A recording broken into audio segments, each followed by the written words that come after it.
Ready, buddy? It's Z-Man reporting Sunday. Here with this young guy here. What's your story, buddy?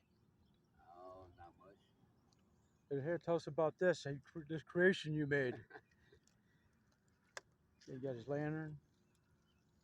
Yeah, you got Coleman lanterns, and most of them I got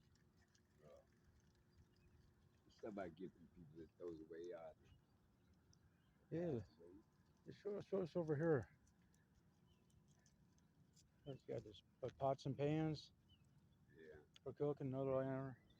How'd you rig this up? These are like old wheelchair things? Or? Yeah, it's old wheelchairs they throw away.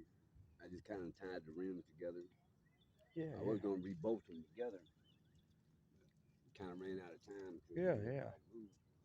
Yeah. Wow. Got this long extension on it. Yeah. It has actually a double neck extension where it goes 40 feet. Yeah. It's pretty cool, dude. Yeah, I appreciate it. Yeah. That's old garden fold up.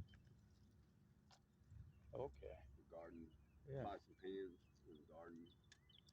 So I was able to fold it up when it wasn't in use. Yeah. I got your cooler over there for your water and stuff. You go, yeah. Well, that's awesome, brother. Thank you so much.